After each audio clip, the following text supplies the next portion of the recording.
All right. Who are you? I'm Roscoe. What does that mean? That means that I'm a third too. So that means I'm the third Roscoe You're the third from Roscoe. yeah, third If Roscoe.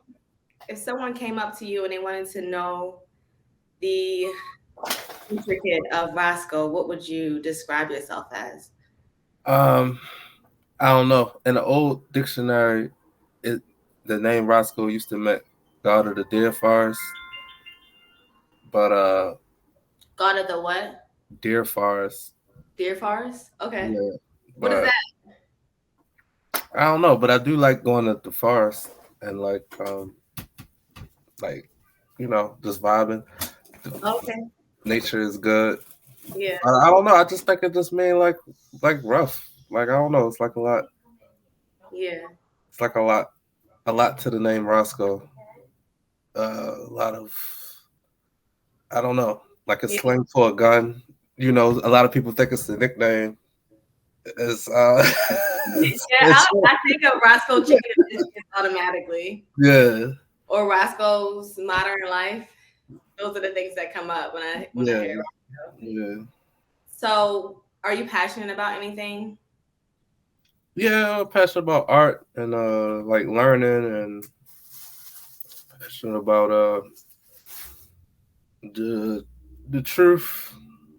Um, my children.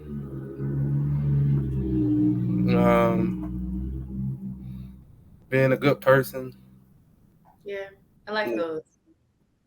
So let's go with the truth. You say you're passionate about the truth. Have you found the truth, or what does it mean I when you think say the truth? I think the truth is always a work in progress because what the truth would be.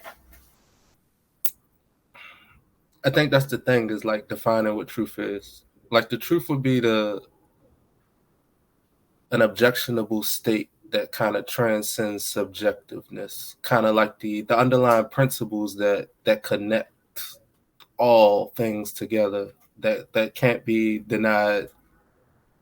I think that's what the truth is. Like, I mean, the truth is like if if somebody's standing on the ground and they say they say the ground doesn't exist, they're an idiot because it's like you're standing on the ground right now. You're standing on the ground. What are you talking about? Like you're on it. They're on the ground. And, the ground doesn't exist. Like, okay, it's clear. You clearly are a liar, sir.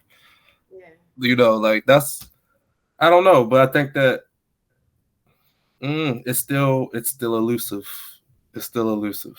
Like it's still so many ways to get around that, to Yeah. get around the simplicity of the truth. So, mm, Well, I want to thank you for signing up with this and saying yes when Hathor position you with a question about coming on. And I just wanted to give you a little bit of feedback on what's going on here.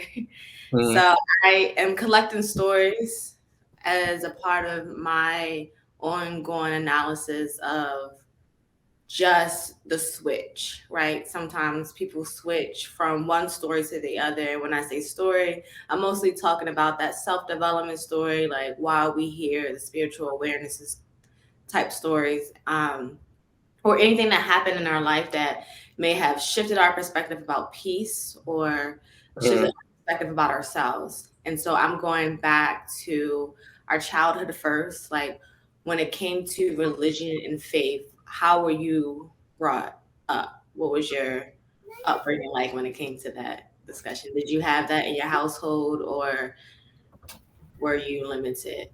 Nah, yeah, I came up very religious. My parents, my family is Jehovah Witness. Like my whole mother's side of the family is Jehovah Witness. She like had like what? I think she was the youngest out of 11. So Oh, wow. yeah, it was a few that wasn't, but for the most part, it was all Jehovah Witness. And so, I would go out and field service. I learned how to read from the Bible. I would give talks when I was really young. Like I think I gave my first talk when I was like 6 or 7. Wow.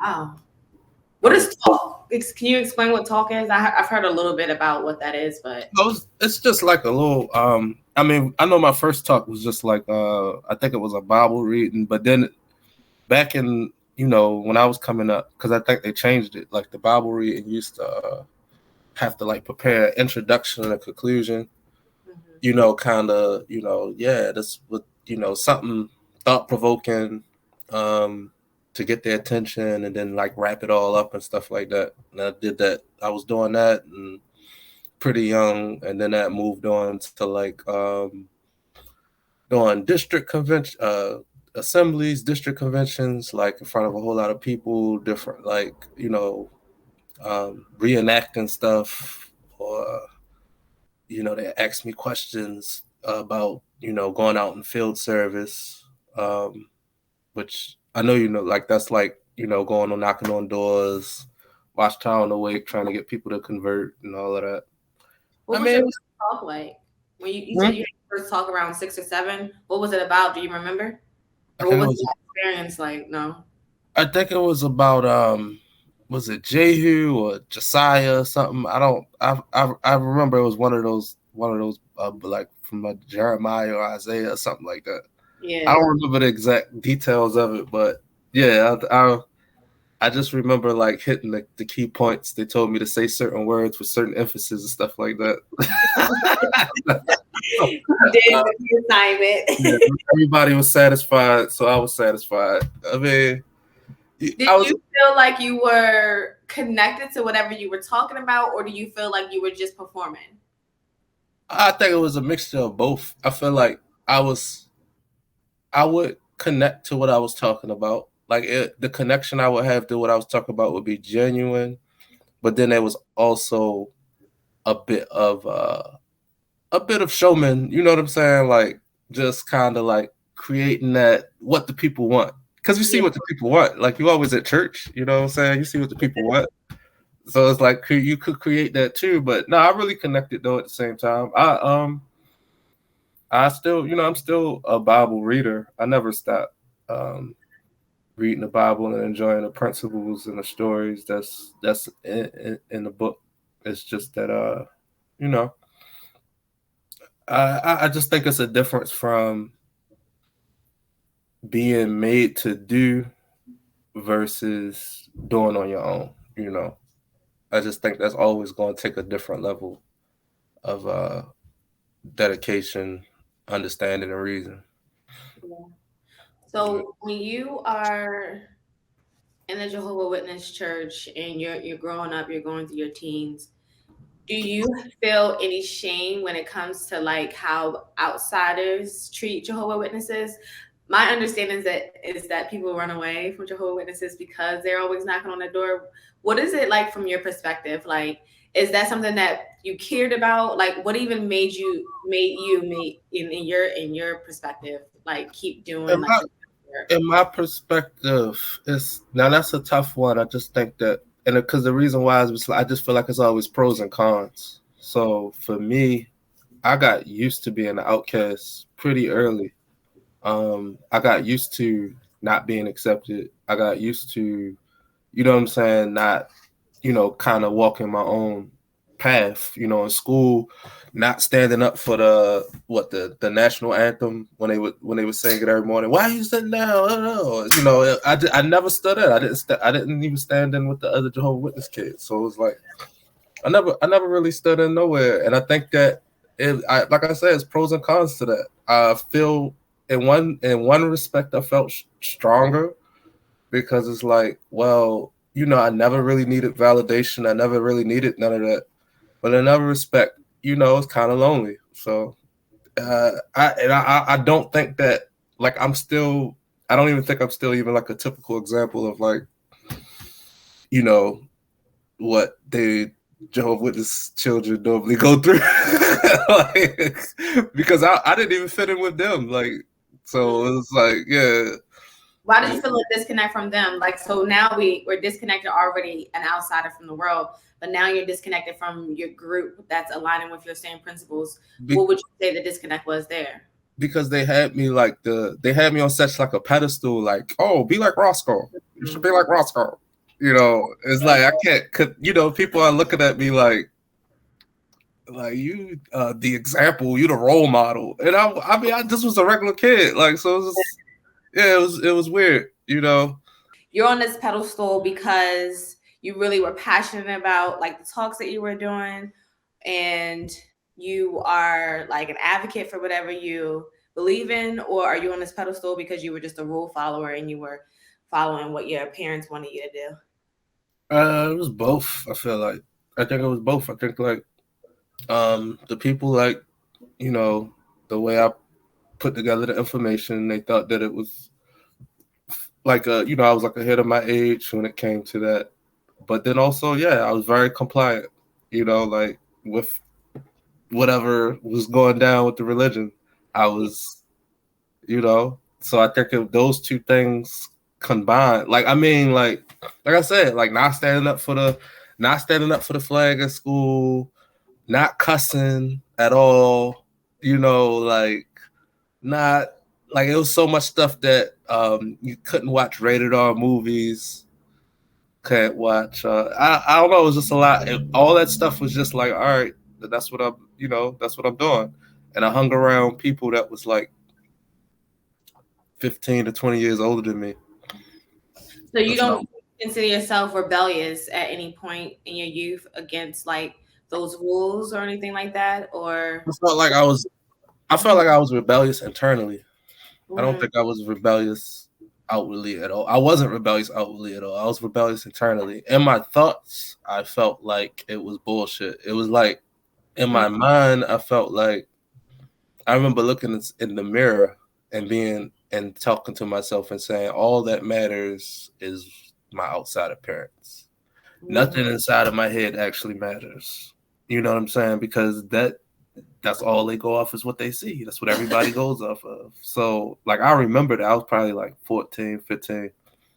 And I don't know. I didn't like I don't I remember that feeling. I didn't it wasn't a good feeling. And I think ultimately I'm glad to kind of get out of that mind state, but that's where it was taking me, you know, just that just not being true to how I really felt in the inside. So these principles that you're following, you're following the good rules. You're not watching the rated R things like that. Do you feel like it had a positive impact on your life in any way, even though you had that inward battle? Do you feel like looking back at it that following those rules, or even like you said earlier that you enjoy the Bible still, the principles that the Bible gives you, do you feel like following those have been a covering for you, or do you feel like some of that is still BS? Um, And which I'll one put it, would you consider? yeah, I'm gonna put it to you like this. I feel like everything gets mixed up. Mm, So like we all like you're a parent just like I'm a parent. And of course, as a parent, it's certain things you don't want your kid to see, you know, at a certain age, just being a good parent. It really don't got nothing to do with like religion or anything like that. Um, so like when it came to me like not watching those type of movies and stuff like that, I didn't have a problem with it until you get into the later years, like high school and whatnot. And now it's like a culture shock, or it's like I don't, you know, because I think that what I realized about TV shows and programming is almost like it's collective programming. And it's almost like missing out on certain things that everybody else saw, especially back then when it was like less programming, because it's even more programming now where people kind of can go into their own little echo chamber or whatever. But back then it was like, you know, when a show came out or a movie came out, that was just it. You know, that was the movie, that was the show. Everybody saw it, or you know, or wrestling or whatever. And it just it was almost like a social gap. You know what I'm saying? Like it was a gap socially because I wasn't on the same. I hadn't seen that. No, I didn't see that movie. You know, like I didn't. I don't know. You know, and I mean, there was the TV edits that would come out. You know, like or like the BET TV edits and the UPN TV edits and stuff like that of movies. Yeah, I would watch those sometimes, so I could. Oh yeah, I seen that movie. You know, like but So at this point, you did feel some type of way about being socially disconnected and being outcast. I didn't know I was. It's funny because a lot of stuff happened in hindsight. Did I understand that I was socially disconnected when I was socially disconnected? No. Like I didn't understand that. I didn't know I was socially disconnected until after I reconnected socially. And I was like, oh shit, I was socially disconnected. You know what I'm saying? Like how could I know? There was Yeah, no way to know. Like, so it's like I think stuff like that is stuff like that alerts you to how blind your consciousness can be. I think that it's important to have those type of realizations. I had those type of moments. That's what I feel. I feel like it's important to kind of immerse yourself in something to even be able to do that, because if you never see that, then how can you understand what's happening to your consciousness on a larger perspective? Because the way a religion or a cult works is the way the entire world works, is the way your career works, is the way college works, it's the way like so many things work. It's not just that. I think that people think it's just that, but it's not just that. It's how everything literally works. Like they tap you in, they bring you in, they indoctrinate you. You know, they hey, don't look over there, look over here, look what we're showing you. That's all you worry about right there. What we showing. It's the same shit. It's the same shit across the board. That's how the world works. So it's like you gotta understand social conditioning, and the only way to really understand it is to experience it. yeah. I Yeah. definitely resonate with that cult being everywhere because I felt like when I looked out, when I was introduced or experienced a cult, and then I came back into the world, I was able to identify first of all what is a cult, right? And I looked Mm-hmm. at all of what we defined a cult as in America, I guess. And then Mm-hmm. I was like, this is happening everywhere. Like Everywhere. funny because people will put cults only on particular things that seems outrageous and are like really shining Mm-hmm. as cults, but a lot of people are caught, I like to say, caught up in more than just these groups, kind of just caught up in the same learning process or the same behaviors, the same thought process. Like Mm-hmm. it keeps you in that circle and it keeps you away from something new, like even a different perspective. But Yeah. earlier you mentioned that the rebellious spirit was inwards. When did you express that outwardly to your parents or your family? It took a long time. I really even to this day, I don't like to disrespect my parents. I love them even to this day. And sometimes, you know, going against what they say can sometimes feel disrespectful. So it took me a while to really just be like, look, had that conversation with my dad and tell him how I feel, and it still hurt. You know what I'm saying? Like I think that was like what? That was maybe 5 years ago. I'm 36 now. Just explaining to him. I mean, even still, they still want me to come back. Um, I don't know. Like it's I think it's complicated. It's complicated. Like a lot of my aunts that I grew up with are dead. All my grandmothers and stuff are dead. My and they were heavy into it. And I think that's why cult really uh is why it's so complicated, because you do love those people and they stuck in there. You can't really get the full gist of them out from the outside. They always going to see like, no matter if you right or wrong, they're going to look at you like, oh, you're not with us. You're not with, like, what they say is you're not with, you've left Jehovah. And it's like, how? Like, because I thought Jehovah is God. So how could I leave God? Like, he's always there all the time. It's even a scripture that say, if I make my bed in hell, behold, you are there. So, that's where the doctrines have so much power instead of, common sense. You Yeah. throw common sense out the window and you got to go with the doctrine. The doctrine say, You leave Jehovah. And I'm like, whoa, your own Bible says something different though. Your own Bible says God is always with me no matter where I'm at. So how's that? How do those two things add up? Yeah. You know, Go ahead. I'm sorry. yeah, no, that's it. I mean, I'm just saying, like, yeah, I just don't, I don't. That's the part that I really don't like. I don't like the dogma. You Mm. know, I don't like the dogma, but I understand why it has to be. At the same time, I understand the dogma. I get it. Like, but I don't like it. I do What do get you it understand about it? Why do you get it? because if you don't have dogma, if you don't have a way to track people, then why would anybody stay in any system? You need people to stay in the system once you've educated them. So it's like, you educate these people. He's, oh, okay, this is how it works, guys. Da da da. And then they get the knowledge and they be like, all right, boom, I'm out. I'm about to learn something else. It's like, whoa, we need these people. We need their voluntary donations. We need the money to do this. They need to work. We would what the Jehovah's Witnesses would do. We would build kingdom halls for free. Like everybody just be out there working. You know what I'm saying? Building a kingdom hall. Then they would use the kingdom hall for like 5-10 years, sell it to a church. Boom. That was free labor. I mean, I know they had to pay like certain people, of course. You can't cut corners everywhere, but it was a lot cheaper than a normal construction. I could tell you that. And then going and selling it, you know what I'm saying? Like, come on, you recouping crazy profit. So it's like A lot of faith to get people doing that.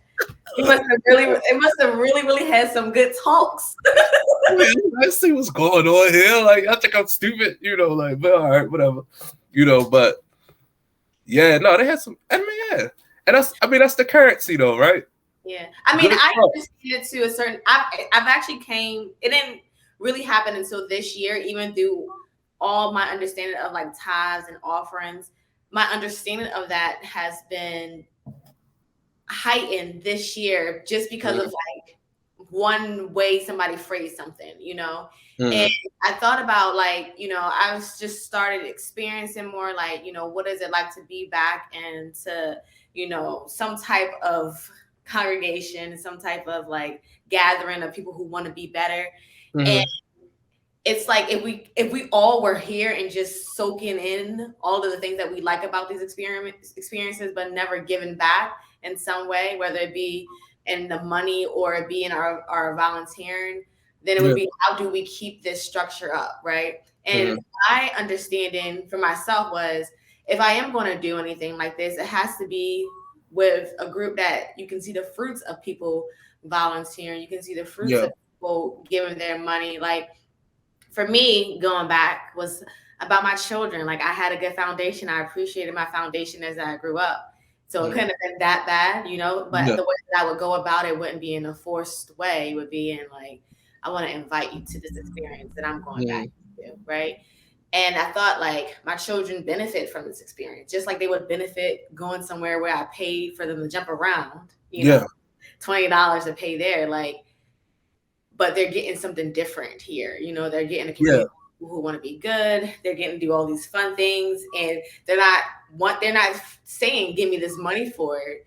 But in the back of my mind, it's like, why wouldn't I want to support this place? But my thing is, it should be a cheerful giver who's giving, and it should make sense, right? It shouldn't be taken advantage of. Like, the labor for that type of work, I now know. This year I've learned a lot. I now know that people in churches actually pay people to be employed of the church to help them, so that they can continue to move forward with their mission. And I think that's awesome. You know what I mean? That you can bring in that type of employment where if you are an advocate for whatever you do, that now you. But I think a lot of. Go ahead. No, yeah, I think transparency about money is important. I mean, I'm not gonna. They were transparent about money for the most part. Like the donations was voluntary. You know what I'm saying? They would get up on a platform and say like, we need to pay these light bills, like we gotta pay these light bills. Exactly, things like that. Yeah, Yeah. we need toilet paper, like so that was one thing that I don't bash them on that part, because it wasn't like our, the pastor was riding around and Rolls Royces and nothing like that, coming in a helicopter. What I'm saying? It wasn't. Actually battle with that too. Like, Yeah. you know, you in some churches it's almost like, if you see a pastor and they're well off, then it's supposed to equal bad, right? And Hmm. the pastor who's just riding his little Toyota, like he is, of high esteem. Hmm. I kind of sit in the middle. It's like nowadays, it's like just look at the behavior and the work, because if I Hmm. see scriptures in the Bible that says you can be blessed and you can have Hmm. these things, like how can I look at one person and say like they're not supposed to have it? And I also see other scriptures that says like, you're supposed to be lowly and humble, and like, there's different perspectives. And I think that's why it aligns with like everyone having their personal relationship, and then only putting more eyes on that versus having so many eyes on what everyone else is doing. Yeah. Yeah, When I you agree. when you talked about the doctrine, this is one thing I've always wanted to understand about most cults, but particularly Jehovah Witnesses. Is there a particular scripture that they use to share why they shame people when they leave, or they treat them like they are like some type of I disease? mean, I can't find it on the spot, but I remember it was something like Paul, Apostle Paul, New Testament. It was basically just talking about like basically expelling, you know, the bad fruits from out the church. So that's what they based that whole principle off of, just basically like separating, you know, who they feel like are um going to, I don't know, mess other people up. That's what I think. I mean, that's what they base it off of. Now, Yeah. is it always necessary? No, I don't think so. Did I think it was even necessary in my case? No, but it is what it is. You know what I'm saying? Like, because I didn't make those rules. Hmm. That's the thing. I didn't make that world. I didn't make that world. You talked about disrespecting your parents when you were expressing that inner rebellion. Why did you think of it as disrespect? Did you get in an argument about it, or did you just kind of tell them what made you shift or feel that rebellion, or kind of walk us through that experience of like sharing what you wanted to share with them, and why did it feel like disrespect? Well, I think it feels like disrespect because it's like, um, I know my parents. I know them inside and out. I know what makes them happy. I know what makes them sad. I know how they feel about things. I know how my words are going to affect them. I mean, I don't even know if it's almost there's yeah, it's a you don't want to hurt. I don't know. I don't want to hurt my parents' feelings. Me Mm-hmm. think about like, oh, my parents are crying right now because of me. It's devastating. Like, I don't want to see my parents cry. I don't care. Like, I just don't. I mean, but as far as the conversation I was having with them, or trying to explain to them, it was just basically about my interpretation of the scriptures, and why I felt like the way that the Jehovah Witnesses presented the scriptures wasn't how I felt. When one of the things, like a big thing for them is, what I'm saying, they don't really believe in the soul or the spirit, and I just see a lot of scriptural uh, points that go against that, even like what Jesus was talking about, and stuff like that. And I just didn't really feel like, that was the truth. I mean, even from the Bible's perspective, and I just felt like, dang, like that's the book that y'all, claim to, You, take on the letter of the laws. Like, yeah. how could this be overlooked? They got one scripture that they go by. The dead are conscious of nothing at all. Ecclesiastes but they ignore like every other scripture that says contrary, and that's the crazy, that's the crazy part. So it's like, all right, you know, when people have their mind made up that they're going to belong to a group, and they not, and they've decided that like I'm going to belong to this group, this is my group no matter what, they don't care about logic. Like you can't argue, even if it's the truth, you can't argue them to like the point where it makes sense. Even if it makes sense to them, they will still reject you for being so like, oh, this devil, you know what I'm saying? Like like how dare you, you know, twist my mind up into this knot, you apostate. Yeah. Ooh. Apostate. Like, no, I didn't I was able to twist your mind into a knot because you're just rejecting the truth. Like Mm. that's why I was able to do that. I wouldn't have been able to twist your mind into a knot if if what I was saying wasn't real. I mean, like it's not magic. It's not sorcery. You know, like I just That's it right there. That's it, Roscoe. That's it. yeah. That is it.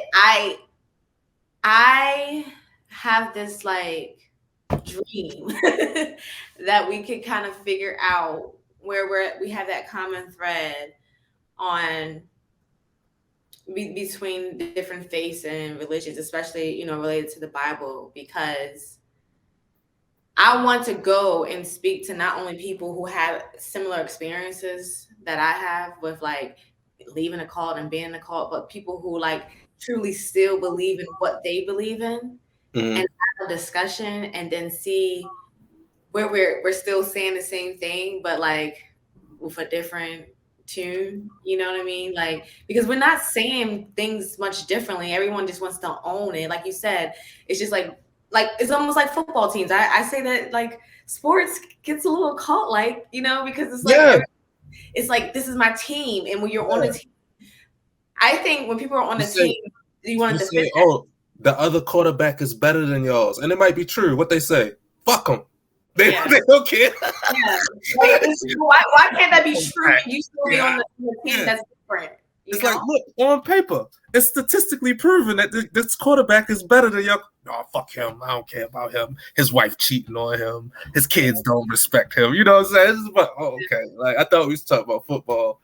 Yeah. Yeah, and it get crazy, right? Yeah. Crazy. And the world of politics, the cults of politics, the cults of religion, the cults of almost anything now. You'll even see it when it comes to talking about food. Yeah. Yeah. Like we have found so many different ways to divide ourselves instead of like, let me understand why you think that way. Right? Mm-hmm. Like why, because we all have just grew up into a certain doctrine. It's not like you were appointed and you knew. I mean, there's different philosophies about that too, but who is to say that the person on the other side of the world has the answer and it's not your truth? Like, what if we all have some type of answer and we're supposed to kind of work together to get to that ultimate truth? But Yeah. we're spending so much time dividing ourselves into teams so that we can be mad at the other about not being right. Yeah. And that's what I feel like locating the truth is a skill. You know what I'm saying? Because I mean, there's the innate truth that you automatically connect with, but then it can be it's troubling sometimes verbalizing that. Even if you feel something is true, sometimes it's Yeah. hard to explain it, you know. And even just looking at like, for example, like Jesus. When I look at Jesus' ministry in the Bible, I noticed that a lot of people still didn't know what he was talking about. Like the Pharisees and stuff was coming at him like, nah. Like they even said, like, do you have a demon in you? You know what I'm saying? Yeah, that's what they said because they didn't understand what he was saying. It was like, nah, I don't. That's not what we is used to. What are you talking about? And he like, I mean, what Jesus said. Well, how can you know? How can you like you got God talking to you, but you can't understand that God is talking to you because you don't understand God. Mm. You know, and I think that honestly, that is always been. I'm gonna say for like the last almost probably like 7 years is just understanding when a person when God is speaking through a person, because he speaks through all of us. Yeah.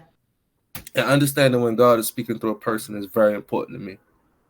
He speaks through everybody. He speaks through homeless people. He speaks through drug addicts. He speaks through everybody. And if you can't identify his voice when he's talking, if you can't identify the voice of God when he's speaking, then you lost. You're never gonna really know. You're never gonna really know, because everybody's a piece of God. Everybody has the breath of life breathed into them from God. So we're all fingers, and in a sense of God. Like, there's a reason why we're all here and everything is connected. Like the Buddhists say, you know what I'm saying? Individualism is an illusion, like all of that. And it's in Christianity too. It's in the threads of what Jesus taught as well. It's in the Bible as well. It's in multiple religions, because the truth can't be monopolized. Mm. If it's the truth, it's going to be threads of it in everything, Everything. going to Yeah. be everywhere, because it's the truth. You might can rephrase it, you might can reword it, you might can say it in a different way, but it's still there. It's gonna verify itself across the board. I'm gonna find proof of it here. I'm gonna find proof of it there, because it's the truth. It's not, it's not something that one person just thought. Yeah. It's the truth. It's a difference. And I think that's the problem. Like, do you really want the truth? You grew up, I'm a Christian. Okay, but how much of what the Christians believe is the truth? I'm not saying that Christianity is wrong. I'm not saying Christianity is false. What I'm saying is, when you go look at other religions, how much of that same data is backed up and believed and incorporated into their faith as well? The You'd probably be shocked to know that a lot of it is, honestly. You look at the Hindu belief, the golden rule is there. Treat people as you want to be treated. Buddhism, treat people as you want to be treated. It's there. It seemed like it's all covered up in like what everybody else wanted to use in their own words to kind of make it seem like it belonged to them. Like, To it's trap you. yeah. Because it's Yeah. like I do see it everywhere, and I'm so curious as to why everyone is like acting like it is like this division. Like if we get rid of all of the labels, right? We stop labeling everything, we stop doing the group thing, and we just like, let's just sit here and look at the content. What do we Mhm. see that's a Mhm. common denominator? And if we all can agree that this common denominator will move the world forward, can we all just do that? Right? Like, Mhm. but it's like, nah. Mm-mm. Nah. Mm-mm. They ain't No, you can't do that. You can't do that. People, like, I think, I don't know where I heard it, but somebody said people are addicted to conflict. And ooh, I've heard it's a different true. version of that, but It's I true. would say chaos. I honestly would always say, like, I feel like people love chaos. They love drama. And that's the reason why it continues to, because I'm sitting here like, we really could fix this. Like, some of this is really simple. I think y'all like it. I think y'all, Yeah, people and like. that's me, honestly, myself is even when I'm watching certain content, like I did this study of like just looking at things we're supposed to be like, you're not supposed to watch this type of stuff, whatever. What is it? Like people like the fact that something crazy or there's a drama happening. Like Mm-hmm. it's no one likes to be bored. I have appreciated a boring life, you know, Mm-hmm. because a lot of the chaos, a lot of the drama, it's like it's not something that I would align with naturally. But then even when I'm exposed to it, it just seemed like a lot of work, a lot Yeah, of it's a lot of work. chaos. I just think that, I think that's one of the fragments of the truth, though. Like, it's the pros and the cons. It's always gonna be pros and cons. So, like, somebody that has a very, like, whose life is full of conflict, they're gonna be like, oh, you strong. And people like to be strong, right? Like, who wanna be weak? Who wanna be weak?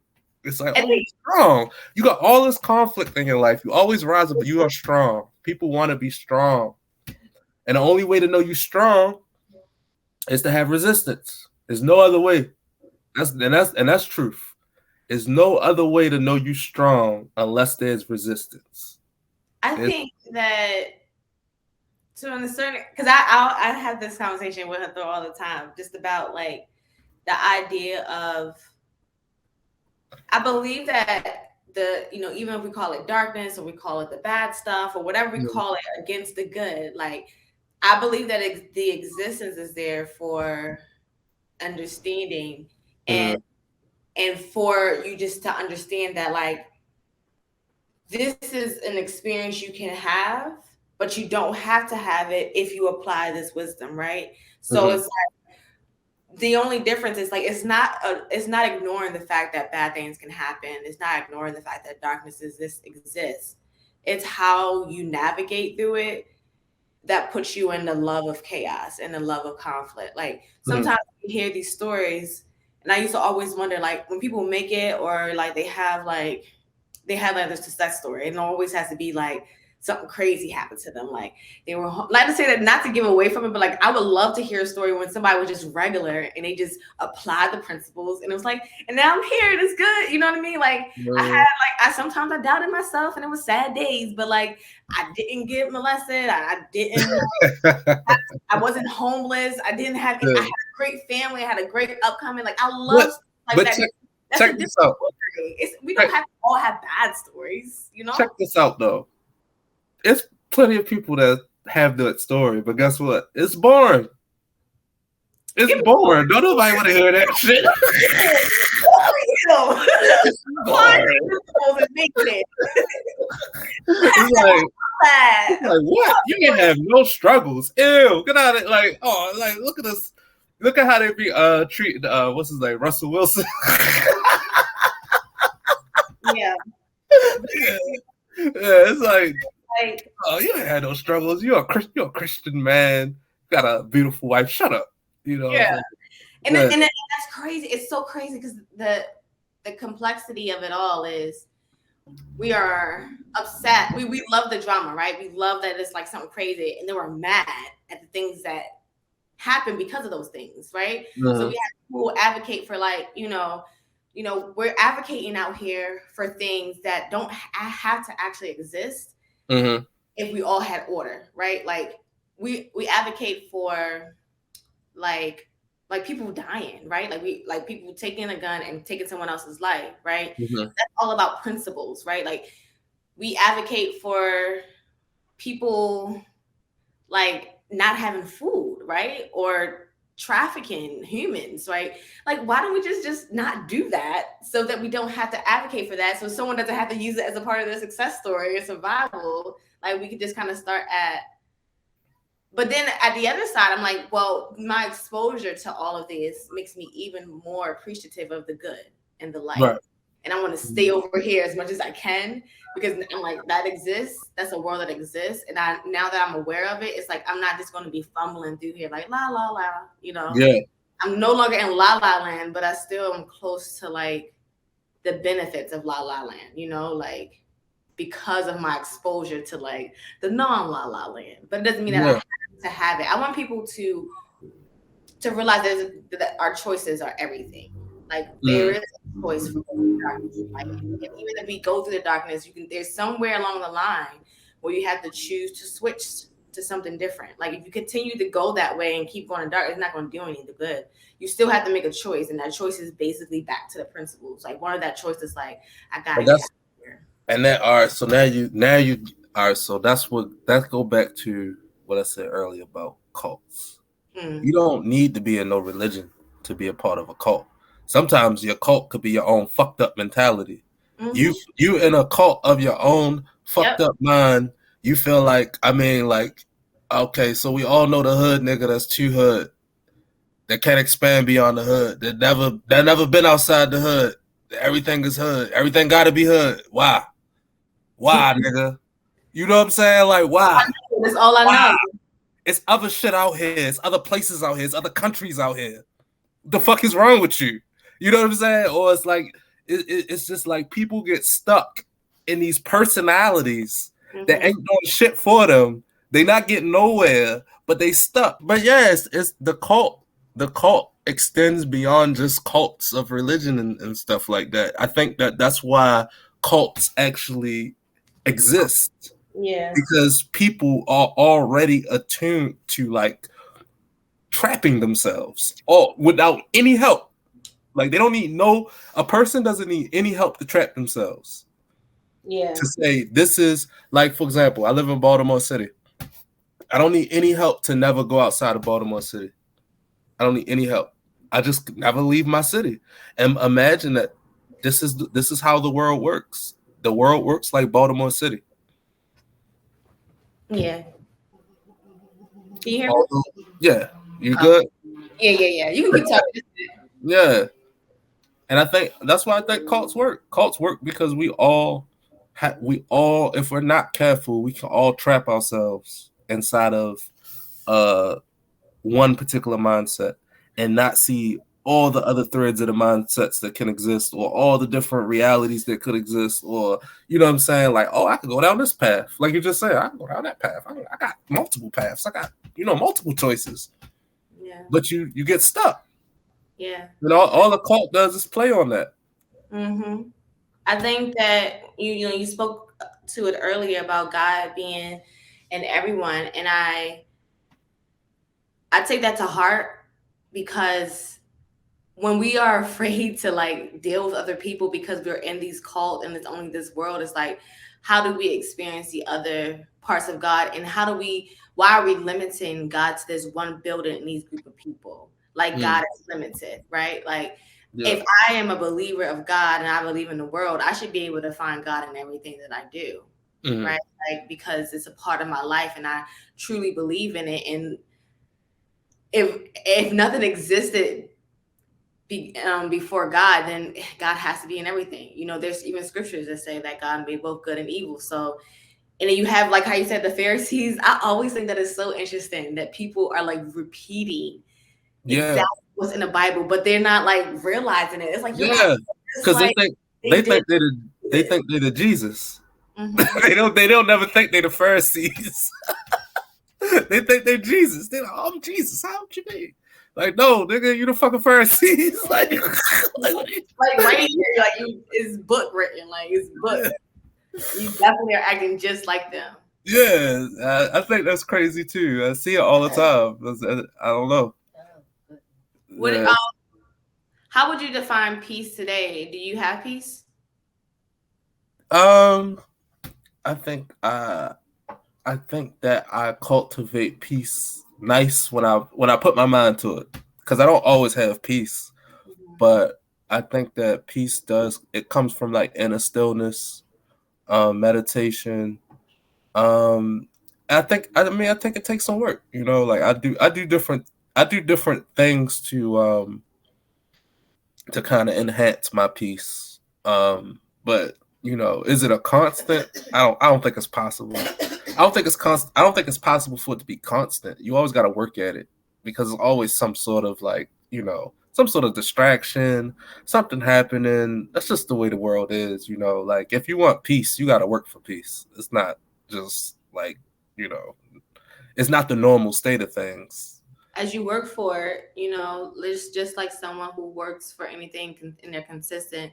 Do you feel like it becomes easier for you, or do you feel like you're still working for it and there's still some resistance, and it's still hard to get to that point of peace?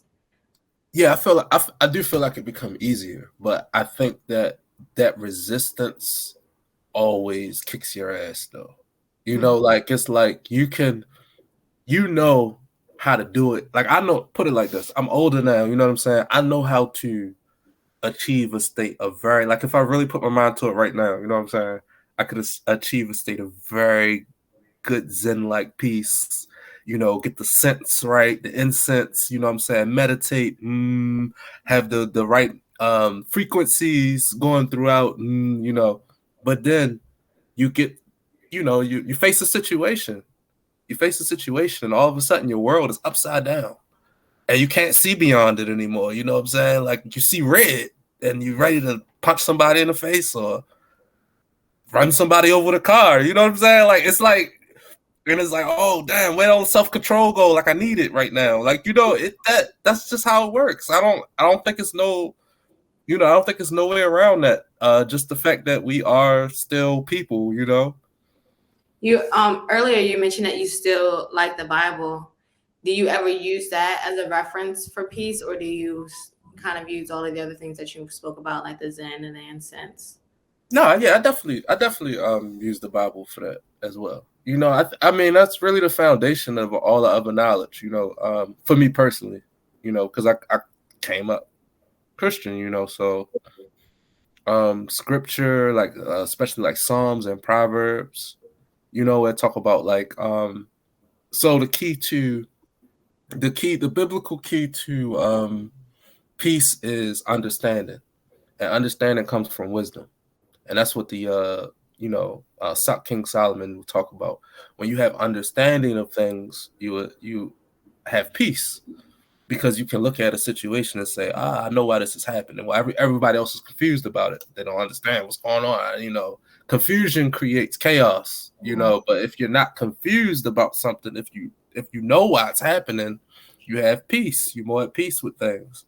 So I mean, that is where my concept of peace actually comes from, from the Bible. So yeah, I still yeah, I think that works too. I think knowing Do you that's feel a difference between the two? Like, do you feel a difference between opening your Bible, looking at the word, or a prayer versus any other assignment or exercise that you use for peace? Have you seen something okay. that's like So now stands I out? feel like this is a trick question. Yeah, I It's not. do. It's not. I No, said the reason I feel the difference. the reason I feel like it's a trick question is because I mean, it's my all right. So it's my background. You know what I'm saying? Like, I grew up. I literally was taught to read from the Bible, so it makes more. I get more mental connections off the top. You know what I'm saying? When I open up my Bible, nature versus nurture. You know what I'm saying? Like, off the top, I'm gonna get more out of my Bible, and then even still, like, my own mind, the power of my own mind. I remember even like my girlfriend. The first time she touched my Bible, she said, "Oh, it's a lot of energy in it." Oh You yeah, know, like, I always got it. I'm always reading it. I put a lot into it.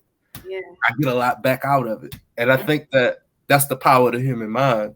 Anything, that can be for anything, but the Bible, of course, is you know ancient book full yeah. of, yeah. So, but yeah, so yeah, I definitely get a lot out my Bible. Don't worry about it going out. Okay. Why do you believe in God? Um. Well, this is an interesting question. Okay, so I can't. It's hard to pinpoint um the exact reason why I believe in God, but for some reason, an experience did come to my mind. Two Hmm. experiences. Um, when I was 3 years old, um, I remember I jumped down the steps, and I don't know if it was a dream or a real memory. It was very like crossed the lines of both, and I was caught by an angel. And I Hmm. jumped down the steps again, and the angel caught me again. And I was like, wow, this is crazy. And then the third time I went to go jump down the steps, I was like, I looked down all the steps and I got scared. Like, I'm going to hurt myself. I don't know why I'm doing this crazy shit. Like, so I didn't do it. But that was when I was probably like 3, right? But when I was like 14, I got into a car accident. I wasn't driving, I was in the back seat. And when I got to the car accident, my spirit floated out my body and went into a dimension of pure light. And I'm in a dimension, you know what I'm saying? It feels great. I feel like nothing but peace and bliss. And I hear these voices, and I hear my sister and the people in the car screaming, "Ah, Rascal, Rascal!" Like I was dead or something. And I'm telling them in my mind, like, it's all right, guys. It's so peaceful here. I'm at peace. It's wonderful. You don't have to be scared for me. And then I heard a voice say, "Oh, it's not your time," and dropped me back I fell right back into my body. You know, I think that Mm. those experiences did more for me believing in God than like even the Bible itself. You know what I'm saying? Like I feel like there's a big difference between book knowledge and having your own personal spiritual Yeah, experience. that personal experience, Yeah, personalization. it's way different. It's way different. And I mean, yeah, like those are what made me be like, huh? Because even when I'm telling you about that at 14, I was still with the Jehovah Witnesses, and I felt like how could I have this experience where it's basically like I'm going up into this dimension and all of this? How is this happening? And y'all telling me that, you know, I don't have a soul. Mm. How? Mm. Like, like, okay, something not add up. How did that make you feel? Like when people were saying that about you, like, did you have close connections with these people? I mean, aside from your family, were there other people in the? No, I never let nobody in. I mean, I feel like I was always I always was very conscious of knowing what not to say. You know what I'm saying? Like even back then. And I knew that if I said certain things it would raise certain flags. So I never really let anybody in. Like I didn't tell this story. The story happened to me when I was 14. I didn't tell this story until I was like what 19, 20. I was out of religion by then, Mm. and I was kind of like reflecting. It was like I knew not to tell that story then.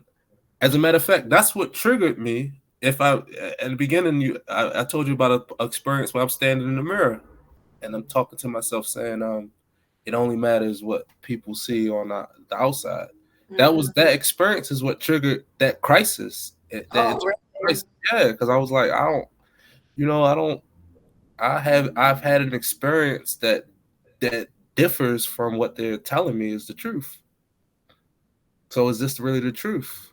It can't be the truth. It's not objective. How could I have had this experience if what you're teaching me is the truth? So when you left your understanding of truth with Jehovah Witnesses, did you look and search for other things, or were you just confident in that experience you had at? Oh yeah, yeah, yeah. I went through a lot of stuff. I mean, I studied a lot of different religions. I didn't really practice. I didn't really practice a lot of different religions, but study. Yeah, Yeah, yeah.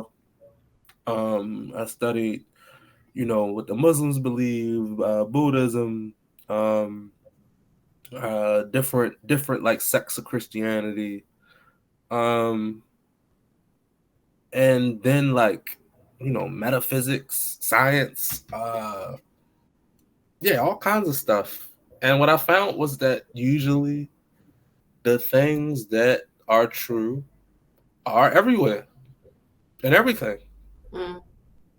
That's what I mean, like I can't like I wish that I had the mental fortitude right now to like kind of like, just like bah, bah, bah.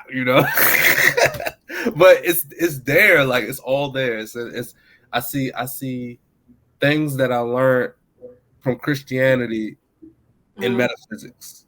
Yeah. And then in metaphysics, I see things that they're talking about, what I'm saying, in Buddhism. And then in Buddhism, I see things that I learned from Christianity. You know what I'm saying? It's like, it's just it's just circle. Like, oh, okay, this thing of like, okay, that the truth always verifies itself in one shape, one way or another. It always verifies itself. Where a lie or a falsehood kind of is a one off for the most part. Mhm. Yeah. That is it. Hmm.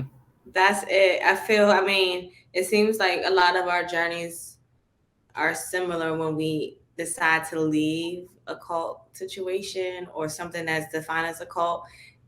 The exploration, the journey of just exploring and then finding out that it's all the same is the most beautiful thing to me because I end up going back to the beginning. When I spoke to Hathor, I was like, I just end up back at the beginning, and but at a different mindset, at a different Yeah. with a different lens. It's much more powerful, and it's me now versus me Hmm. just being born into something and just kind of going with the flow and never really understanding my truth. Hmm. It comes from, I know it's okay. It comes down from more of like a an appreciation that it is true, you know. Yeah. Yeah, absolutely. I think, and that's something I've been looking at. Is the difference between knowledge and true knowledge. Knowledge is like, you read it in a book. true knowledge is you've experienced it, you've experimented with it, you know. So if I'm, you know, if I've never rode a bike before and I read a book about riding bikes, you know, I couldn't say I have true knowledge of riding a bike. I only get Hmm. the true knowledge from actually getting on a bike and riding.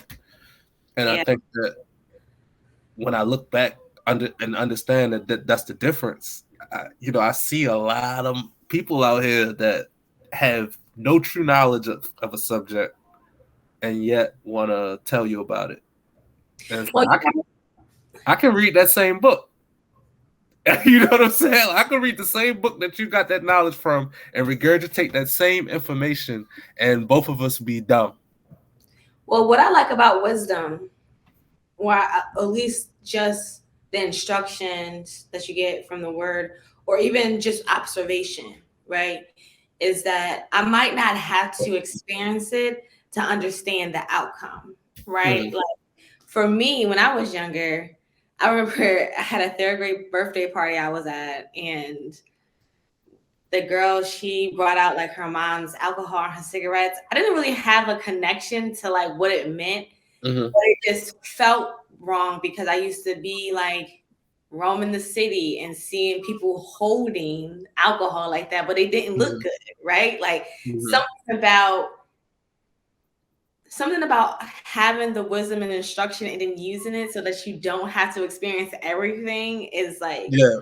a beautiful thing to me, right? Like I want to experience enough to like for me, I know what I believe in, I know what my relationship is, and I also want to get stronger in my understanding of that, right? Mm-hmm. And that's going to take a little bit more of doing things outside of my zone. But Yeah. at the same time, I can still be wise and know where to go and where not to go because of the direction and order that you get. I mean, that's why I love the Bible. It's literally all the answers to the questions Yeah. Yeah. right there. And the more time you spend in it, it's like, dang, I wish I was paying attention a lot earlier because I would have literally like probably been real good, you know, like, Yeah. Yeah. Nah, but 'cause- in a way where it's like, because I do feel like, you know, when you're the person like earlier, how you were explaining yourself, like people were looking at you like you're the go-to child and things like that.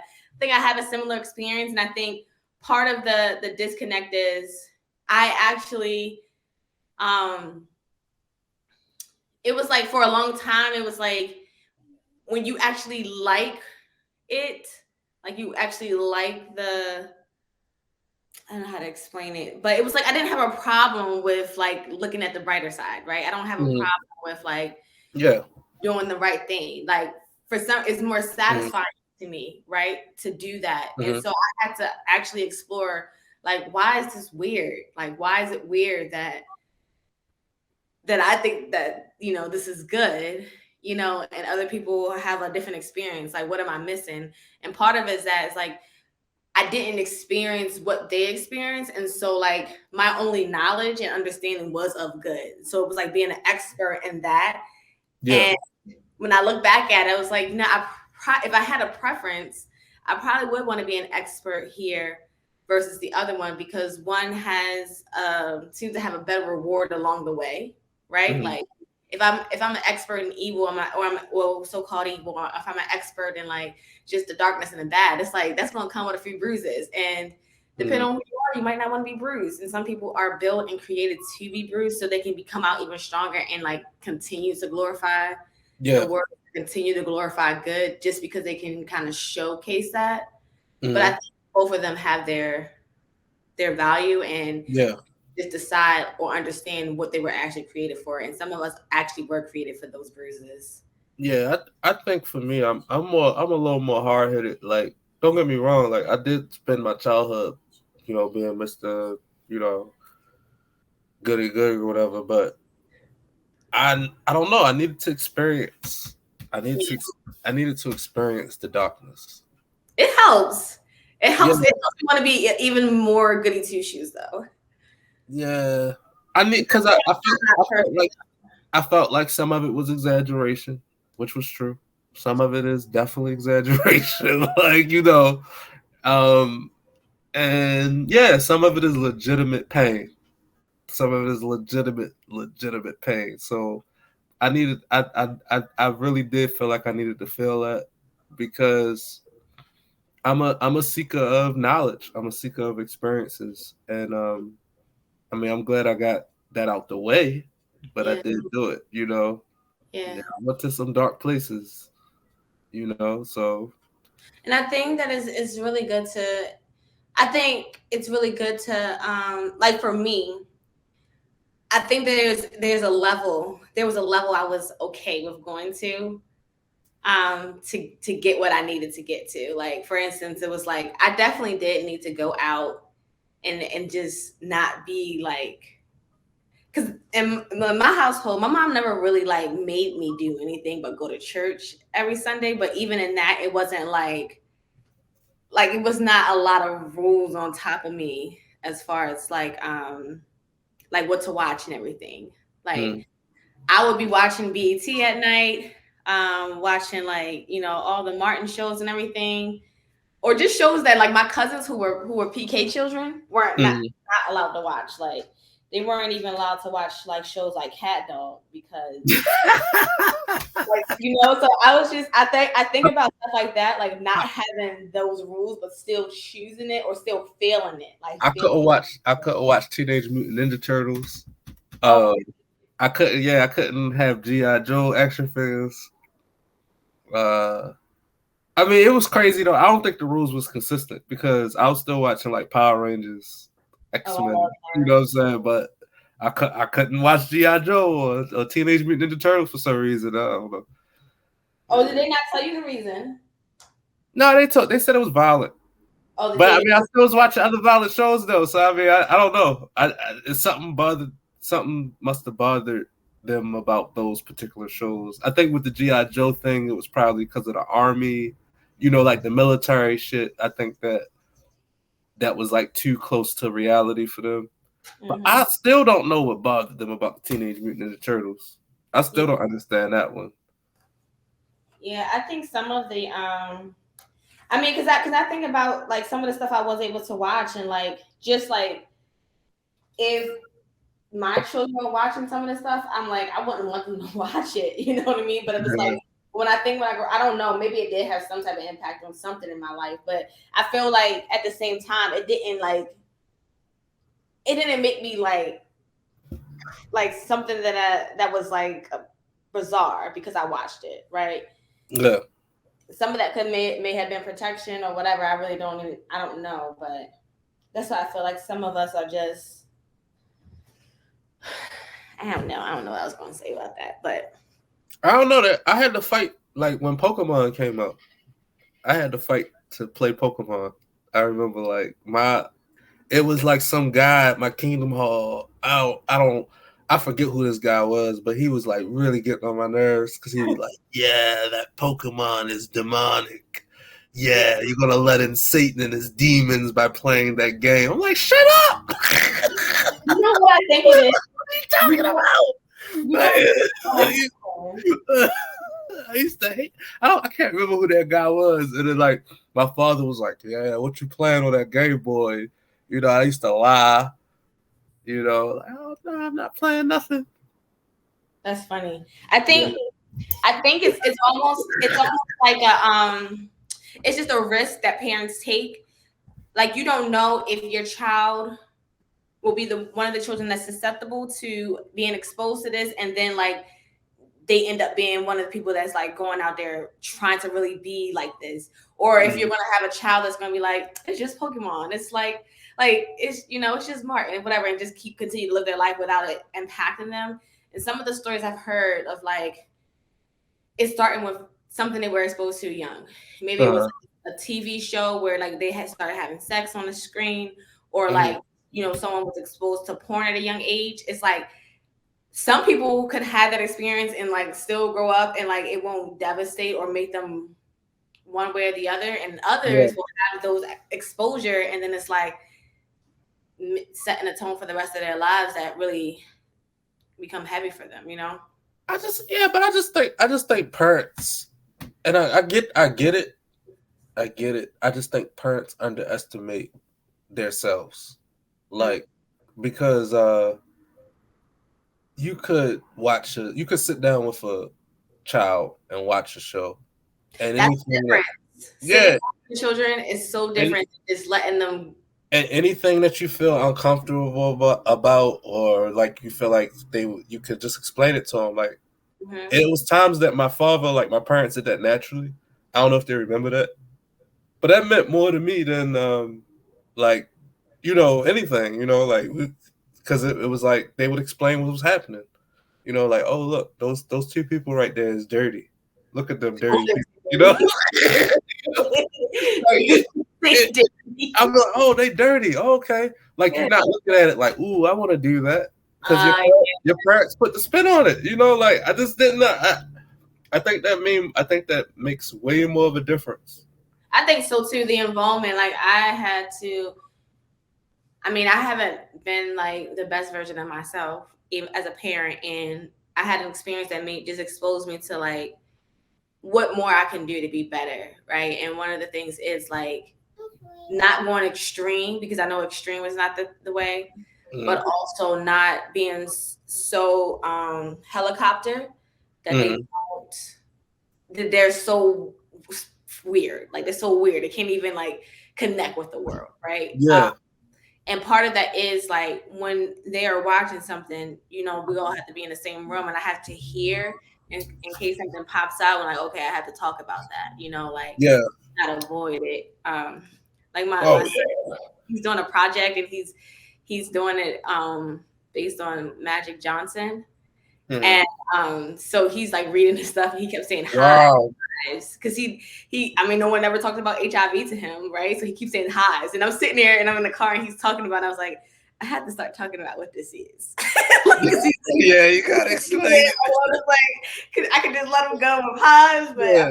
should say like it's supposed to be HIV and this is what it means. So like I had to like really kind of like How about, I mean, I know this is a story about your son, but how about the fact that, like, drunk, like, living through that shit, right? Magic Johnson was supposed to die. Like, like everybody was, oh, HIV, you gonna die, he gonna die. And he never died. yeah. He's And still even alive. like everyone's story, so that the stigma or stories that people create around something, like with cults, like Mm-hmm. people create a stigma and story, and like if I when I say like, yeah, I was in a cult, they're like, oh, you don't look like you would be in a cult. Like, what does that look like? You know what I mean? Right. Do I Yeah.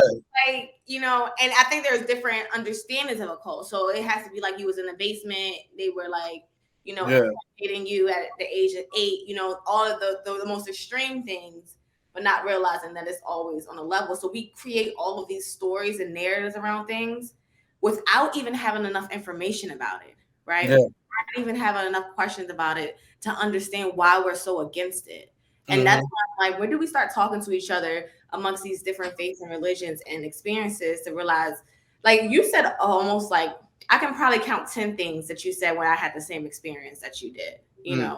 throughout this conversation. I had never had a conversation with you fully, probably like talk, with authority on the phone a little bit, but like said a lot of things that's related to the same experience that I had, but it was a different religion, a different faith, Mm-hmm. you Yeah. know. Yeah. Yeah. And But I even when I talked to her about that, it's a lot. It's a lot that is similar. That like, it's like, oh yeah, I've yeah, experienced that too. I think that in order for it to work, they're operating on the same processes. The same human processes, brain. yeah, Yeah, it's definitely a lot of similarities. I like to watch those shows like with the cults, like the mhm, Leah Remini Scientology thing, and they had one of like Warren Jeffs with the Mormons and all of that. I don't know. Maybe it's therapeutic for me, but I always see something like, oh yeah, and even though my experience wasn't that extreme, yeah. you'll see the similarities. That's the thing. It's Yeah. the only one I've seen is actually a satire, which is definitely my personality. Like I'm very goofy and like the fact that like I saw like this was supposed to be like a funny show. I don't know if you ever heard it. It's called like Unbreakable. And it's the main character, her name is Kimmy Schmidt. And she's one of the characters that's in the show The Office. I don't know if you ever seen The Office. I seen The Office, yeah. They well, anyway, I don't know her actor's name, but she is like very like quirky, and like she was in like one of those deep cults. But when she came out and she lives in New York, like she was so naive to things because she was in a cult, and I'm looking at this satire that's about her being in a cult and breaking out. I'm like, why do I feel so connected to this girl? And it was a funny show. Like it wasn't even one of those serious, real like cult ones. It was like Yeah. they hit all the moments, but they made it fun, and that's literally what I did when I got out the cult. I was just like, I called like some of my cousins, like, I'm out the cult now, and they're just like, to them it was like I wasn't like I needed to be saved, and they were praying for me. And a lot of things going on, and I just Yeah. pop up one day like, I'm out. I can come to you guys things on Saturday, like you know what I Yeah. mean? Like, it wasn't a big deal to me after I was done with the assignment, and it really felt like a part of my process. So like, I feel like if I signed up for something to like, I do need a little bit of character. I know that I can't stay in this la la world. I know it can't all be good, I right? think that's the dark truth. The dark truth of things is like being in some sort of practice for a Mm-hmm. certain amount of period of time, having some sort of discipline and structure is actually of helps you develop, Yeah. like helps you develop a lot. And it's like, yeah, it creates trauma within yourself at the same time. So then it's like you go through all this trauma, like and this separation and this loss, and this grieving period and all of that. But you come out of that a lot more developed than a Yes. lot of other people around you. And then you realize and then it's like you got this disconnect. But it's like, man, like I really wish you could develop. But then you realize that the only way they're going to develop is if they join a cult. Well, it's beautiful how you're So seeing then it it's like, that maybe, way. yeah. So then it's like maybe you shouldn't develop. And then you get caught in this weird, place because it's like you're like a baby, like you start seeing people differently because it's like you haven't had the experience of being that far deep in and getting out to even understand the human experience completely. Yeah. I I think don't know. It's that darkness you were talking about, like I like to think of my darkness experience very closely related to just the dark room for photography. You know how they had to take it in the dark room in order for it to develop. But yeah, to like nothing, you don't get too hurt. You're just in the dark, but you don't have to right. be dark or become dark. You're Yeah, just and it feels a little uncomfortable when you come out. It's like this new picture, this beautiful yeah, picture that just had to be in a different experience for a little bit. And that's yeah, and then or you can have a dark room where it's like it's a whole bunch of you don't know what's going on. It's like sounds of like a what do they call it, the haunted house, right? It's dark in hmm there. There's also sounds, and sometimes somebody might grab you and touch you. Like it's a different dark experience, right? And you yeah, come out like, man, I'm glad that I got through it. Like that's one of the badges of honor is that I came out. But yeah. like I came out with all this, like I'm scared now. Now I never want to go to certain places because of it. You know what I I mean? think, but I really, I don't know. Maybe I'm crazy, but I think that I'm just joking. but I think that's part of the fun. I think part of the fun is like you go in, you get traumatized, right? What? You And then signed listen, up for it? then you like, look, I'm gonna get over my trauma, right? And then you get over the trauma, and then it's like you start seeing like I don't know, like you start realizing like the game. It's like Oh yeah. it's a big game, like it's a huge game because then it's like people are scared to go through what you went through, but you went through it already and you good, right? So it's like, well, what do that mean then? Do that Yeah. mean that like I mean, nobody gonna give you a award or nothing? Scary. It makes everything less scary when you go through something. Yeah, Then you the go back. world is less scary. Everything is like, oh, this is. I know the strategies here because I've been through it.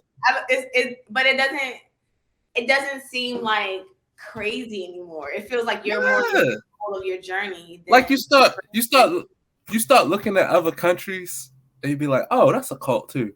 You yeah. know what I'm saying? Like, oh, okay, I see what's going on over in North Korea. Yeah. So I see what's going on in Russia. Yeah.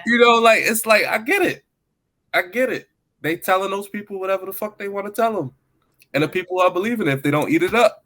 They are believing it. Cult The rules. system is so powerful. That's why, Yeah.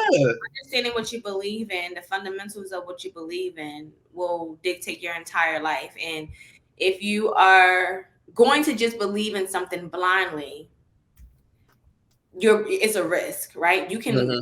You can believe in, some people talk about like, growing up in a faith, and it's like they blindly believe in it, where it's like, they can live their whole life in that way without having to experience darkness. But then you have the other version of it where, like, if I don't really understand why I'm here, then how can I really master this truth? Like, how can I really go out and say this is true if I can't even tell you why I'm here, besides the fact that I was just born here, right? Hmm. That development process is like, this is why you're here. Like, to me, I think about the fact that everything was good at one point, and it's not that things became bad by mistake, but it came bad for that development that you were talking about. Like, you Hmm. only develop when you understand, like, this is why I told you that one rule, right? I mean, and One rule. that's why I love the Bible so much, because it's like then you look at these stories and it'd be like, I mean, all right, I want to keep it a buck. I don't want to go through a lot of that stuff, right? But they look at Job, right? Look at all the stuff Job went through. It's ridiculous. Job is the story where I literally pray, like, I don't think that. I understand my calling. I understand why I'm here. I don't It need was ridiculous. that It's story. like, yo, why you gotta go through all that? That's not. No, hold up, what? Like, but at the same time, it's like you were saying, going through those things, coming out the other side is part of the development. That resistance, that Mhm. strength. Now you got that strength. Now you got that strength, and it's like, all right, you understand yourself internally. I think, and I think that's the other thing. The other thing that I think a lot of people mess up is that at the end of the day, it's always going to be an individual journey. No Yeah. matter what religion you with, yeah, you are all these people, but how can all these people go on the same journey with you? They can't. Your individual journey is what matter. Your personal relationship with God is what matter. And Mhm. that religion is just a tool. It's a Yeah. tool. That's it. That cult is a tool. It's not the end all be all, because all that matters is your relationship with God. That's the end all be all. I You think know? our original my original understanding, or at least the way I look at it is, in order to start any type of organization or any group, you were kind of speaking to it with the dogma, but like religion, it's like, hey, we're just trying to make sure that we got it right. We're gonna have this little group over here. We're gonna follow these rules, and then Yeah. it gives you the understanding of like, hey, but then some people distort it and make it worse Yeah. because of their own ideology or their Yeah. selfishness, and or they want to control people, and Hmm. that's what got tainted. It's like, could we still get to a place where we still have order and decency, but people aren't judging you based on your mistake as if they never made a mistake, right? Or I people think aren't that's the trying part. to control you. I think that's the part that worries me about humans. It's like even myself, you know what I'm saying? I really strive and struggle to be the best possible person that I can be at Mm, all given times. And it's not always hard. It's not always easy, because it's like we have this thing called ego, and it can be very corrupting.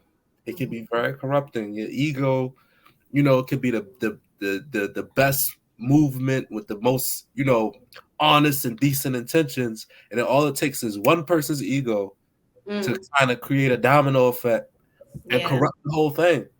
Because it's like ego is very seductive. It's yeah, extremely like Lord of the Rings, Smeagol, you go for the Smeagol, it's the same thing. It's seductive. yeah. And Yeah. and I think that's where it comes down to, like, even some of the things that I've understood about, like, I always kind of like, why there is an addiction to a lot of things, sometimes be related to drugs and food, but it is that power, that when you get a little, hint of it, it's like, oh, this is great. Like, you Could be understand like you can do that, and you heroin, crack. creative with it. Yeah. It's the same thing. It's hard.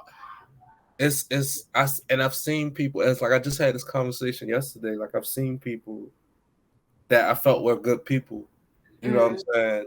Become corrupted by that influence of like ego, power, and kind of like, and it's scary when you really think about how seductive it really is. Which is How, another story from the Bible too. Like I want to say, I get this mixed up all the time. King David and King Solomon.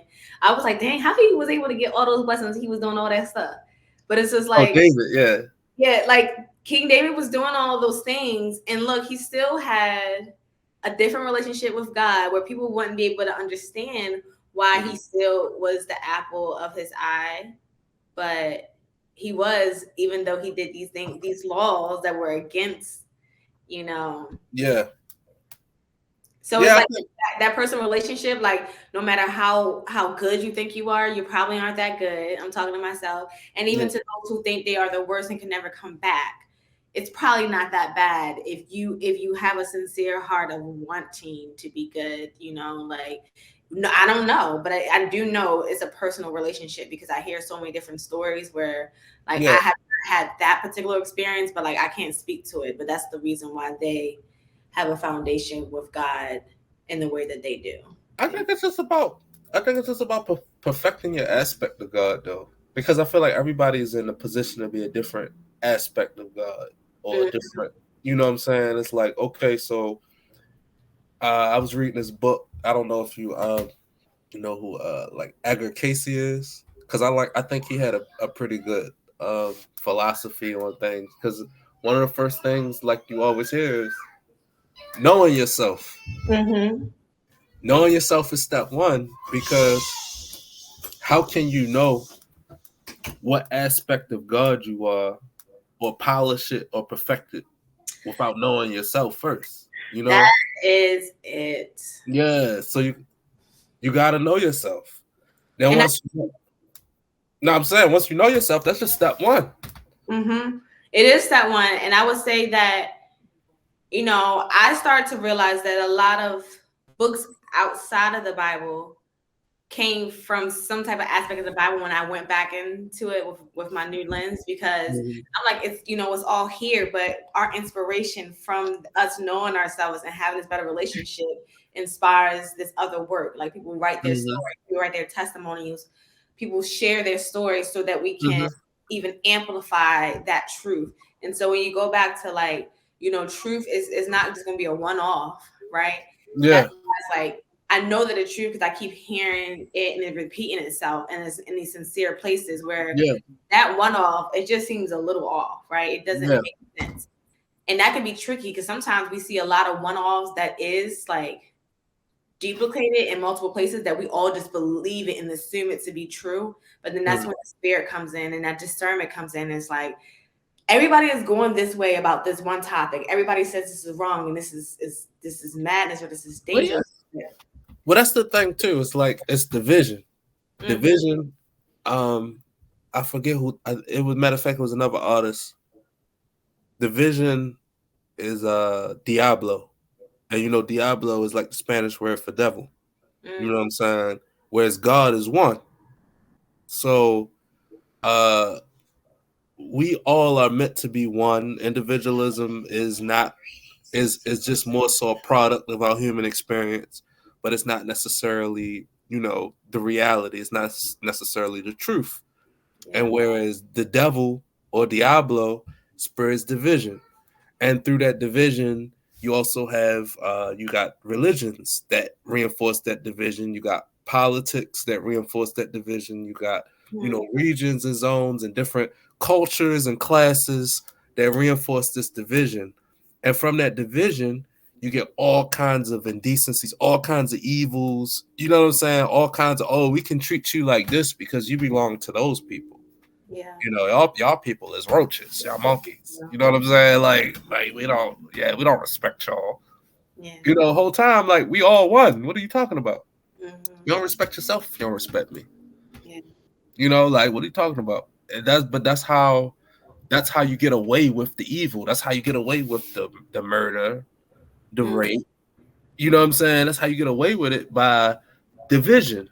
Mm, Division is the devil.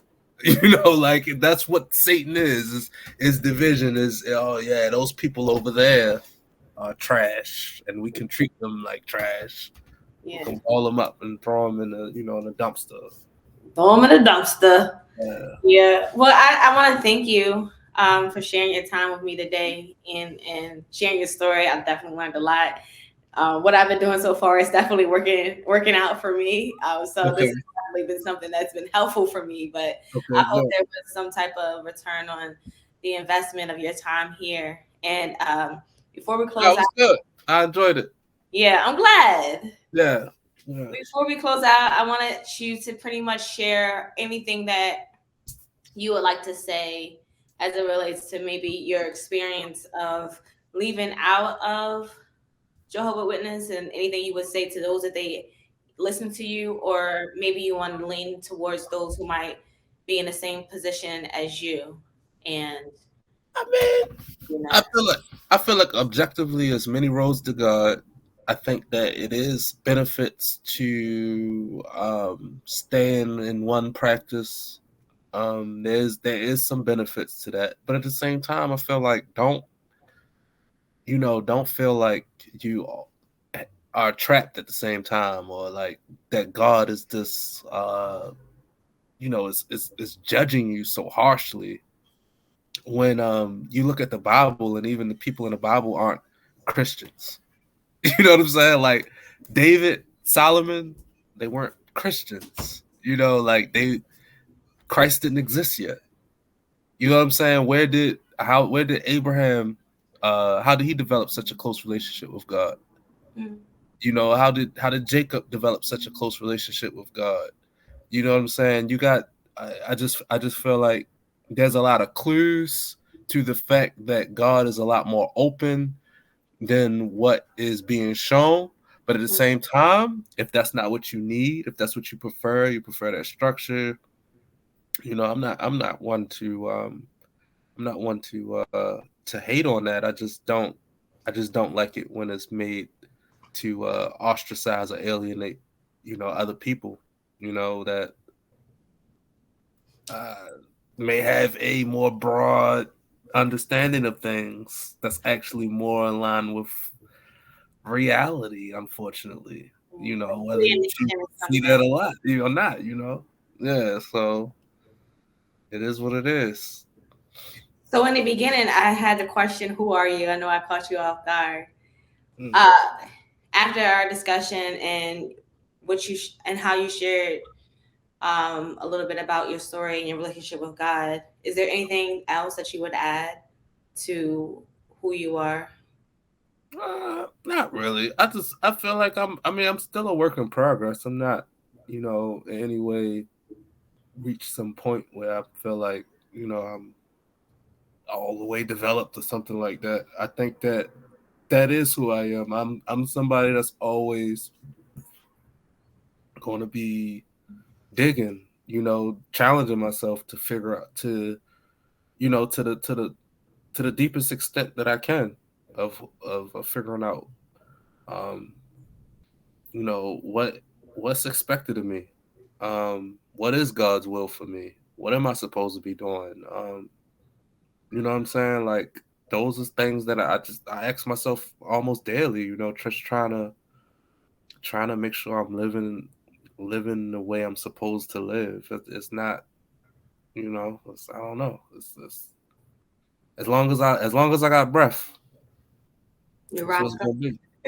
Uh, Okay, Roscoe.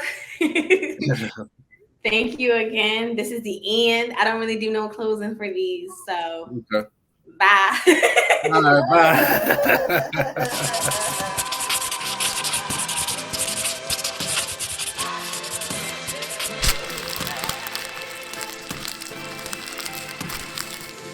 This experience is brought to you by PeaceEquations.com. Choose life, choose joy, choose peace over chaos.